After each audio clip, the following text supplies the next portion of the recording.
A very good morning, students. Hope you all are doing good at your home. In the last video, we discussed the types of organizational structures, and in this video, we are going to learn formal and informal organization.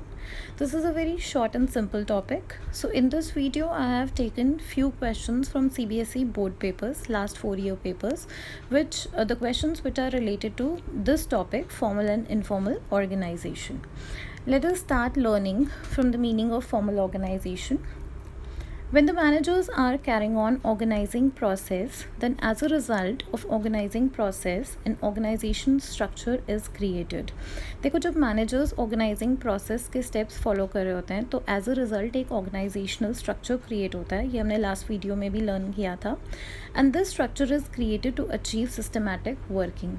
And किस लिए create होता है ताकि working बहुत ही systematic way में चल सके and there is efficient utilization of resources. So this type of organization is known as formal organization. Now in the formal organization there are few things which are very clear. So formal organization clearly spells out the job to be performed by each individual.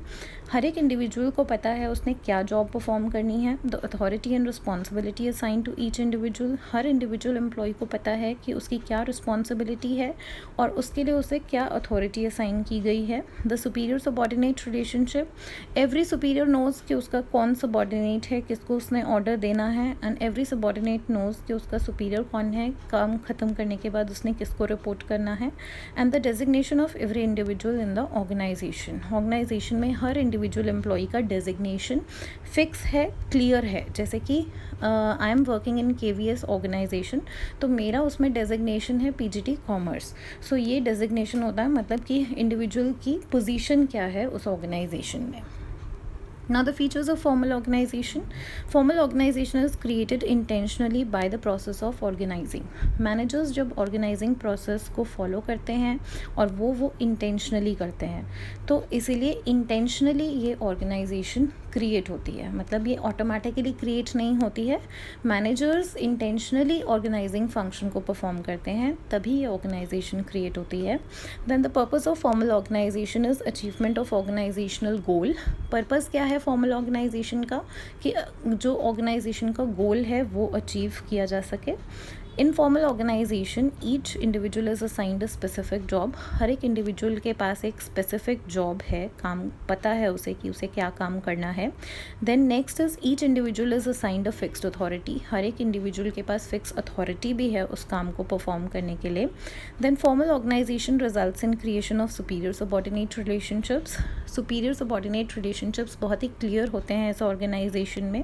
Formal organization creates a scalar chain of communication in organization. एक scalar chain बन जाती है organization में because of the establishment of authority responsibility relationship. तो जैसे मैंने आपको पहले भी एग्जांपल दिया है कि ABCDE सपोज़ ये एक स्केलर चेन बनी हुई है and A has a maximum authority. So A will be on the top level. फिर उससे कम अथॉरिटी B के पास है, वो उसका सबॉर्डिनेट होगा and then C, then D and E. तो इस तरह से एक स्केलर चेन बन जाती है या फिर जिसको हम चेन ऑफ कमांड भी बोलते हैं. And when the information flows from top level to bottom level या फिर information is going from bottom level to top level तो इसी स्केलर चेन को यूज़ किया जाता है. हर एक चेन का हर एक लिंक जो है ABCDE जो भी लिंक्स हैं सभी लिंक्स के थ्रू इंफॉर्मेशन जाती है. ठीक है. एडवांटेजेस क्या है फॉर्मल ऑर्गेनाइजेशन के. Because everything is so clear, so defined, so there is systematic working. और क्योंकि सिस्टमैटिक वर्किंग है और बहुत क्लैरिटी है हर एक चीज़ में तो there is achievement of organizational objectives. No overlapping of work. अब अलग अलग डिपार्टमेंट्स बने हुए हैं ऑर्गेनाइजेशन में. हर एक डिपार्टमेंट में जो भी इंडिविजुअल्स काम कर रहे हैं हर एक के पास एक फिक्स्ड जॉब है और कोई भी ऐसे दो लोग नहीं हैं जो एक जैसा जॉब परफॉर्म करेंगे. So there is no overlapping और डुप्लीकेशन ऑफ वर्क बिकॉज हर एक चीज़ बहुत स्पेसिफिक है, फिक्स है, जॉब पोजीशंस डिफाइंड हैं, अथॉरिटी रिस्पॉन्सिबिलिटी रिलेशनशिप डिफाइंड है, एंड सुपीरियर सबॉर्डिनेट रिलेशनशिप बहुत क्लियर है. तो हर एक चीज़ में एक कोऑर्डिनेशन है. So there is a coordination in each and everything. Creation of chain of command. अब एक चेन ऑफ कमांड बन जाती है, वो हमने डिस्कस कर ही लिया है. And more emphasis on work. इस तरह के ऑर्गेनाइजेशन में काम पे ज़्यादा एम्फोसिस होता है and not on the interpersonal relationships. Then disadvantages भी हैं कुछ इस फॉर्मल ऑर्गेनाइजेशन की. First is delay in action. देखो, जब स्केलर चेन फॉलो करनी पड़ती है for the flow of information, तो there will be delay, there can be delay in action, because top level से बॉटम लेवल तक इंस्ट्रक्शंस पहुंचने में या फिर बॉटम लेवल से टॉप लेवल तक सजेशंस पहुंचने में टाइम लग जाता है because of the scalar chain. Then ignore social needs of employees, क्योंकि इसमें काम पे ही ज़्यादा एम्फसाइज होता है एंड एम्फोसिस होता है, और जो सोशल नीड्स हैं या फ्रेंडली नीड्स हैं, लोगों की साइकोलॉजिकल नीड्स हैं, तो वो थोड़ी सी इग्नोर हो जाती हैं इस तरह की ऑर्गेनाइजेशन में. And third point is same, emphasis on work only. सिर्फ काम पे एम्फोसिस होता है and human relations are ignored here, and sometimes the creativity and talents are also ignored here. Then informal organisation क्या होती है, बिल्कुल फॉर्मल की ऑपोजिट. ठीक है. So in the formal organisation individuals are assigned various job positions. Formal organisation में लोगों को कुछ जॉब पोजीशंस दी जाती हैं, and when they are working on those job positions, जब वो उन जॉब पोजीशंस पे काम करते हैं, then they interact with each other. Obviously natural है, कोई भी किसी ऑर्गेनाइजेशन में काम करने जाएगा तो वहाँ पे लोगों से इंटरेक्शन तो होगी ही. And while interacting they develop some social and friendly groups. तो कुछ सोशल ग्रुप्स बन जाते हैं, कुछ फ्रेंडशिप्स बन जाती हैं, फ्रेंडली ग्रुप्स बन जाते हैं ऑर्गेनाइजेशन में. So this network of social and friendly groups is called informal organization. अब इसके features देख लेते हैं. It gets created automatically without any intended efforts of manager.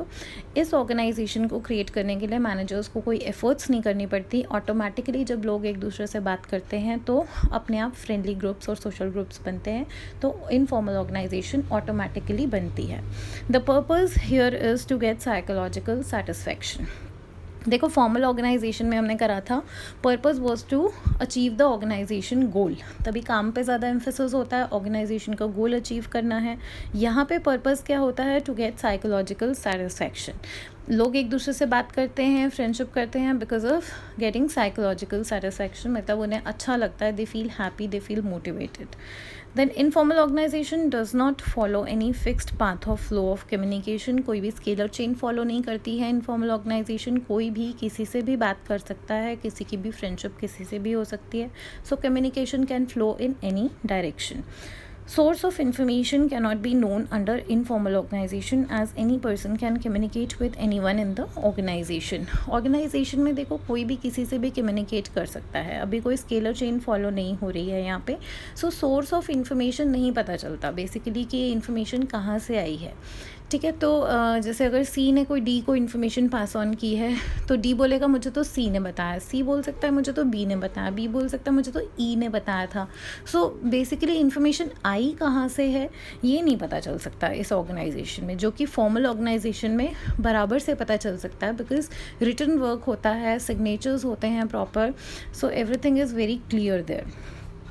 The existence of informal organisation depends on formal organisation. ये point बहुत ही important है.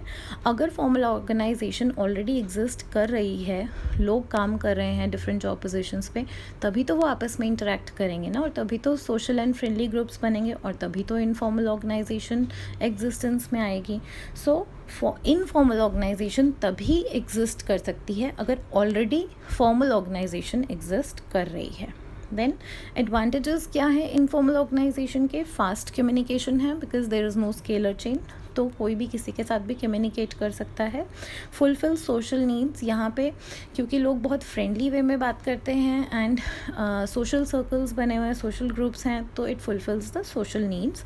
And correct feedback ली जा सकती है. देखो, जो जूनियर्स होते हैं, सबॉर्डिनेट्स होते हैं, कई बार वो क्या करते हैं फॉर्मल ऑर्गेनाइजेशन में, they don't give the correct feedback, क्योंकि रिटर्न फॉर्म में देना है, तो वो कुछ भी नेगेटिव अगर है तो मेंशन नहीं करते हैं. If they have any problem with the policies of the managers, तो वो फीडबैक नहीं देते हैं करेक्ट, बट इनफॉर्मल ऑर्गेनाइजेशन में अगर जैसे ए है टॉप लेवल पे और डी है लोअर लेवल पे, तो अगर ए ने कुछ पॉलिसीज़ बनाई हैं and D is not happy with that policies, तो अगर दोनों में फ्रेंडली रिलेशन है और फ्रेंडली टॉक चल रही है बहुत ही इनफॉर्मल वे में, तो वो कम्युनिकेट की जा सकती है और करेक्ट फीडबैक एम्प्लॉयज़ से ली जा सकती है। अब कुछ डिसएडवांटेजेस भी हैं इनफॉर्मल ऑर्गेनाइजेशन की, जैसे कि स्प्रेड रूमर्स। जो रूमर्स हैं, रूमर्स मतलब कि अफवाहें। अब इस तरह के ऑर्गेनाइजेशन में अफवाहें फैलने के बहुत चांसेस होते हैं, बिकॉज इन्फॉर्मेशन का सोर्स नहीं पता चलता है कहाँ से इन्फॉर्मेशन जनरेट हुई, तो आगे से आगे इन्फॉर्मेशन पास ऑन होती रहती है एंड इट स्प्रेड रूमर्स। कोई सिस्टमैटिक वर्किंग नहीं है, क्योंकि कोई स्केलर चेन नहीं है, चेन ऑफ कमांड नहीं है, no authority and no responsibility is fix, so there is no systematic working. It may bring negative results. कई बार क्या होता है, जो इनफॉर्मल ऑर्गेनाइजेशन है, जो सोशल एंड फ्रेंडली ग्रुप्स हैं, कई बार ये इतने स्ट्रॉन्ग बन जाते हैं ऑर्गेनाइजेशन में that they can oppose the management policies. Management ने जो पॉलिसीज़ बनाई हैं या कुछ चेंजेस लेकर आए हैं मैनेजमेंट, तो ये उसके अगेंस्ट खड़े हो सकते हैं and then it becomes difficult for management to deal with that problem. More emphasis is on individual interest. देखो, इंडिविजुअल इंटरेस्ट पे ही ज़्यादा फोकस है कि इंडिविजुअल शुड बी हैप्पी, उसकी सोशल नीड सेटिस्फाई होनी चाहिए, उसकी साइकोलॉजिकल नीड सेटिस्फाई होनी चाहिए। ऑर्गेनाइजेशन का गोल क्या है, ऑर्गेनाइजेशन का इंटरेस्ट क्या है, वो तो कहीं पे आया ही नहीं यहाँ पे फोकस में। So these were the two types of organisation. अब एक डिफरेंस है दोनों में, फॉर्मल और इनफॉर्मल ऑर्गेनाइजेशन में एक टॉपिक, ये डिफरेंस का टॉपिक है जो आपने बुक में से करना है। I am not taking here in the video, बहुत इंपॉर्टेंट है, पेपर में आ जाता है, so that you will do from the book. दोनों के पॉइंट्स आपको अच्छे से समझ में आ गए हैं तो आप डिफरेंस कर सकते हो। Now I will take some questions. The form of organisation known for giving rise to rumours. अब रूमर्स किस तरह के ऑर्गेनाइजेशन में होते हैं, अभी पढ़ा हमने, informal organisation, the answer is D. Second question is strict rules and regulations are followed in dash organisation. अब बताओ स्ट्रिक्ट रूल्स एंड रेगुलेशंस किस तरह के ऑर्गेनाइजेशन में होते हैं, formal organization. Very good. So the answer is formal. Question number 3 is informal organization is dependent on formal organization. Yes, ये तो हमने पढ़ा ही था कि अगर formal organization existence में है तभी informal organization existence में आ सकती है. So the answer is true. And fourth question, for fast communication and to get correct feedback, the following organization is suitable. अब quick communication करनी है, जल्दी से communication करनी है और correct feedback लेनी है। अब बताओ ये हमने किस में पढ़ा था? Yes, informal organization. So the answer is C. Now see, this question was there in CBSE board paper 2019. क्या question था? Question number 14. Give the meaning of informal organization. State its any 3 advantages. तो ये 4 easy marks हैं बहुत यहाँ पे and straight forward question है, no case study. So next जो है question, this was in CBSE board paper 2018 and बहुत ही स्ट्रेट फॉरवर्ड क्वेश्चन है ये भी। Differentiate between formal and informal organisations on the basis of origin, authority and flow of communication. 3 marks का question है, 3 points mention करने हैं। Difference तो अच्छे से कर लेना बुक में से। Then this was a case study in 2016 board paper. Now अब मैंने आपको केस स्टडी सॉल्व करने का एक बहुत अच्छा तरीका बताया है, that read the question first. अब क्वेश्चन देख लेते हैं पहले। Identify the type of organisation. अब देखो, टाइप ऑफ ऑर्गेनाइजेशन पहचानना है तो इसका मतलब या तो फॉर्मल होगा या इनफॉर्मल होगा। यहाँ पे एक पॉइंट क्लियर कर देती हूँ, अगर ऑर्गेनाइजेशनल स्ट्रक्चर पूछा है तभी फंक्शनल या डिविजनल में से कोई एक आंसर होगा। अगर टाइप ऑफ ऑर्गेनाइजेशन पूछा है तो फॉर्मल या इनफॉर्मल में से आंसर होगा।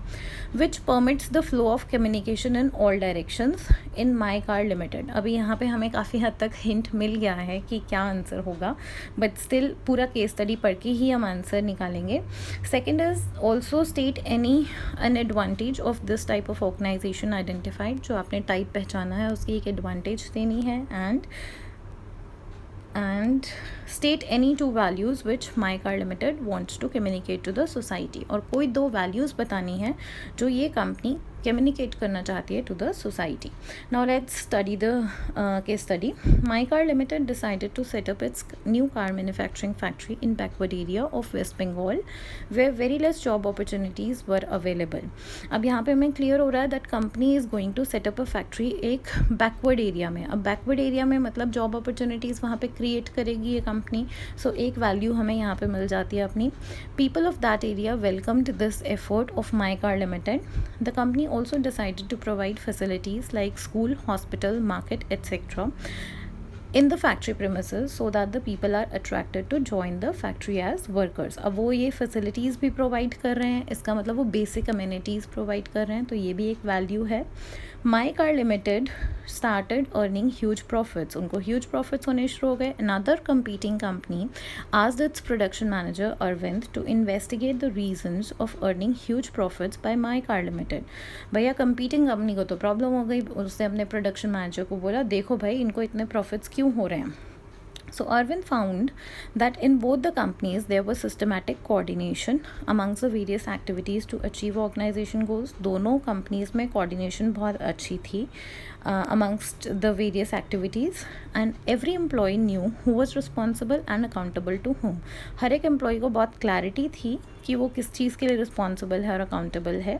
The only difference was that in his organisation communication took place through scalar chain. कि उसकी ऑर्गेनाइजेशन में तो कम्युनिकेशन स्केलर चेन के थ्रू हो रही है, where as in my car limited was allowing flow of communication in all the directions as per the requirement which led to the faster spread of information as well as quick feedback. My car limited में communication हर तरफ flow कर रही है in all the directions as per the requirement, और जिससे कि correct feedback मिलती है बॉसेस को और वो इमीडिएट एक्शन लेते हैं उसके अकॉर्डिंगली. सो किस तरह की ऑर्गेनाइजेशन फॉलो कर रही है my car limited? Informal organisation. ये आंसर देने के बाद देन आप एक एडवांटेज लिख सकते हो उसकी, हेडिंग प्लस एक्सप्लेनेशन और फिर दो वैल्यूज़ हमने रिकग्नाइज कर ली थी. देखो ये मैंने मार्किंग स्कीम ली है. मैंने आपको एक CBSE का लिंक दिया था अपना लास्ट वीडियो में. उसमें CBSE के 4 सालों के क्वेश्चन पेपर्स हैं along with the marking scheme. Marking scheme में एग्जामिनर्स को ये बताया होता है कि बच्चे ने ऐसे आंसर लिखा है तो इतने मार्क्स देने हैं. इनफॉर्मल ऑर्गेनाइजेशन आपने A पार्ट सही लिखा है तो 1 मार्क. एडवांटेज का आपने एक हेडिंग लिखी है सिर्फ, हाफ मार्क. अगर हेडिंग के साथ एक्सप्लेनेशन भी लिखी है तो देखो 1 मार्क. देन वैल्यूज़ में आपने 2 वैल्यूज़ जो करेक्ट अगर पहचान ली हैं तो आपको 2 मार्क्स मिलेंगे. सो इस तरह से हमें इंस्ट्रक्शंस मिलती है कि इस तरह से आपने मार्किंग करनी है स्टूडेंट्स की. आई होप आपको ये टॉपिक बहुत अच्छे से समझ में आया होगा, formal and informal organisation. If you have any queries और doubts you can ask me in the comment section and do go through the CBSE question papers last 4 सालों के. And if you have any doubts तो वो भी आप comment section में मुझसे पूछ सकते हो. Do give me your feedback बच्चे. आई होप ये टॉपिक आपको बहुत अच्छे से समझ में आया होगा. Do forward my videos to your friends so that more and more students can benefit. Thank you so very much and have a great day.